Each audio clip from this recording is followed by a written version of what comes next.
Hi there. Hi there. It's Larry Podzabinski. A little updates in order. Enough time has gone by and things have happened. If you're following what I'm talking about with schizophrenia and the unusual dangers of treatment from it, a lot of videos over the last 2 years. It'll be in a few weeks that I was on the drug for the Esteto drug for the tardive dyskinesia from the antipsychotic drugs. Nerves burned away from your skin surface on your hands and feet and face, and that magically turned those nerves back on. But in studying that, I discovered several tardive movement disorders caused by antipsychotic drugs, and among them tardive dystonia, and a precise profile of aripiprazole, Abilify being added to risperidone, causing scoliosis of the spine. So this is what, ideologically infuriates me, but I'm not going to react to it because the damage is done and it can't be undone. So this is a point I wanted to make on this update, that I've been to see my primary and my psych practitioner on the phone for an hour. So she got called later off to an emergency early though. Anyways, the primary I was talking about, we were talking, and I said, well, I can't go anywhere and stand like I used to, or just walk to the mailroom even to get the mail, like I used to, before this attack on my back was started 20 years or so ago. So, 21 years ago or whatever, something like that. But the offending drug, the aripiprazole, the Abilify, was stopped last October, and this is August. This was discovered after the starting of the tardive dyskinesia drug, because this is in the study of it that I found these other tardive movement disorders and discovered all this. I knew I had the scoliosis and it was getting bad, horribly bad, but I didn't know what it was from until it all come together in a perfect circle then, in which was the sphere in which I live. It's pretty cool, poetic, but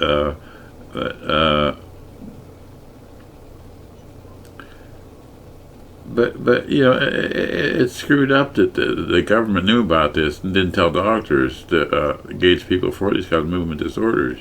So I talk about these things with my doctors. And so the psych practitioner said, no, the primary said that this is the second time I've come in and my pulse rate's been high and my blood pressure's been up. And I always used to run regular since I had that, pills added over the years ago now, But suddenly the tachycardia is back, so rapid heartbeat. She started me on something for that and slowed it down a little bit. So I got another arm cuff coming instead of the wrist cuff, because the RN who was here from Home Health checked my wrist cuff with hers, and there was a big difference in mine. So I've got that coming tomorrow, I think, as the next day or something. I don't know, so I take care of myself. I have to. Nobody else does. So, other people assist me, but with assistance I can survive. But the way the antipsychotic drug treatment for the schizophrenia crippled me, my back. But the way the antipsychotic drugs crippled my back, it's a raw deal. If I didn't have that problem, as far as the schizophrenia goes, I'd be doing really well at this point. So it's screwed up. But so the primary says, I said to her, well, I can't go and stand in places very long, or sit without having to sit down suddenly where I'm at. I can't walk more than 50 or 150 feet to 150 feet or so, and sometimes without having to sit down right where I'm at. You can't just do that wherever you're at in public.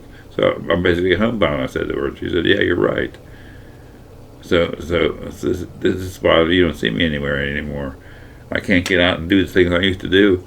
I can't even do things around home I used to do. I have to have help lifting boxes off shelves and getting into things and looking for things and parts I need or something.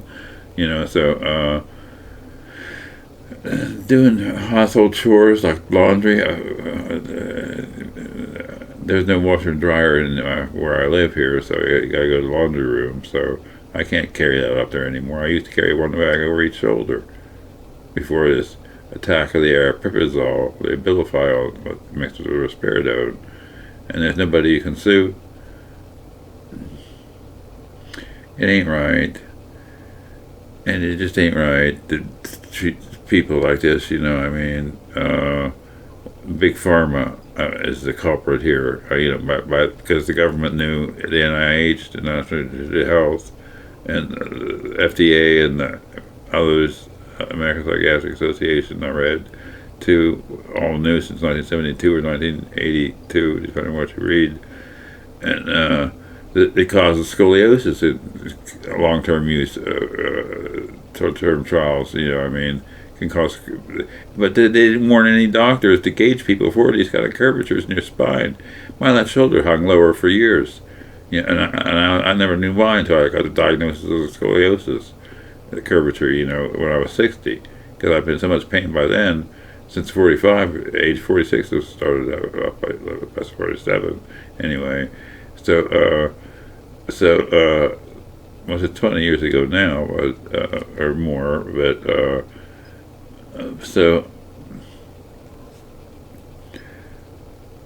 it's a cluster screw job. When I did the responsible thing once I got medication that actually worked. And I took it faithfully all these years in accordance with the court order I was released on January 30th, 1995, to always take the medication that works. Now I have medication that finally works. After that, two severe incidents that's recorded in my book, In the Grip of Paranoid Schizophrenia, third edition, Paranoid in the Grip of Paranoid Schizophrenia. It's available in the Ohio Library System, so anyways, otherwise for sale online. But that book was professionally edited, and I want to make this point too, that in this update, that the first book was professionally edited by an actual person, a journalist. She did a wonderful job on it. I thank her again. She watches this, but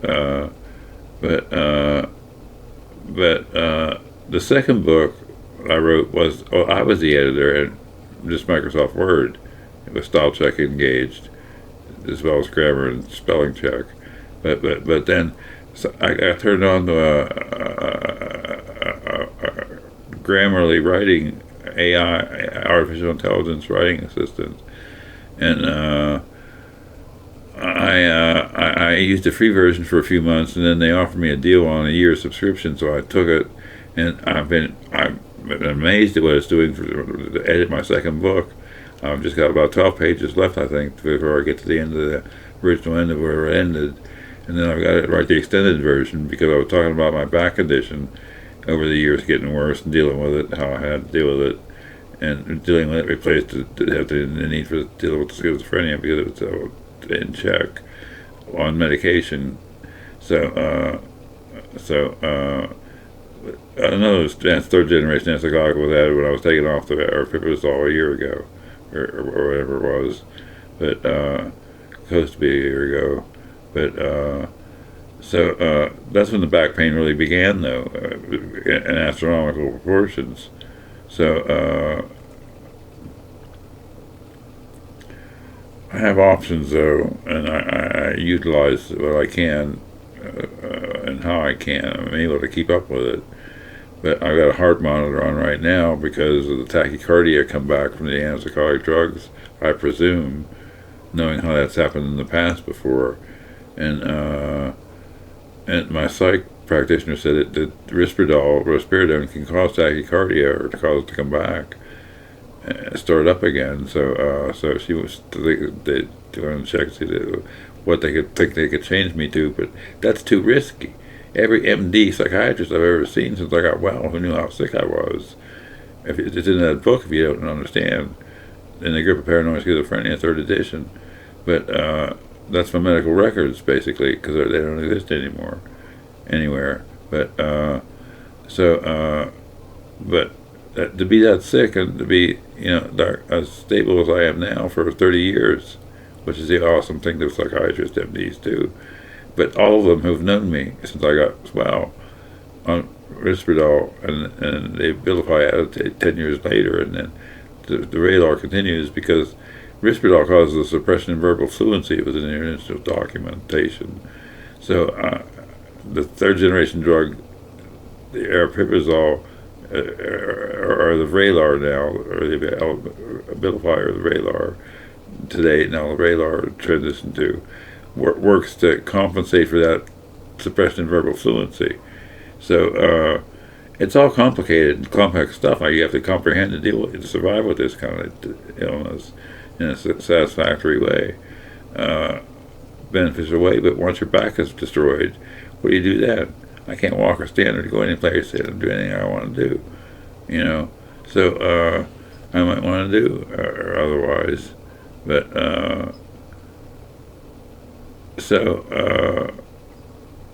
the psych practitioner was going to see about changing the Risperdal, see what options she could come up with for me to determine if I want to do that or not. But I'm kind of leaning against it because, like I say, every MD I ever saw told me never to change the Risperdal. In and of itself, it did too much for me, and how sick I was. So that's the update. So then we got my back condition at the pain clinic. We got another whole body X-ray my spine next Monday. Next week, and then on Thursday that week, I go to the pain clinic to get shots. But he wants to compare the X-ray with the original X-ray of May 9th, 2024, and see how my spine's changed since I got off the Abilify, which is pulling it out of place to begin with. The muscle tension inside is all, and the weird thing about it is, you could see. I asked the nurse who was here. I showed her the X-ray, and she said, "Yeah, that is your kidney." She said, "On this side, where my spine curves over this way, and then the support it was giving my kidney is taken away from it, and the kidneys start dropping and lowering. Normally, I feel that during the day, later in my day, I should say in my days, but."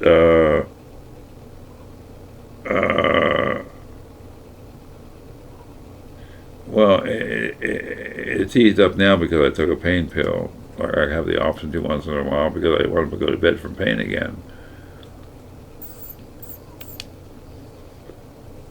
So anyways, that's the update for now, I guess. So I better shut this off. It's like we're going on 14 minutes.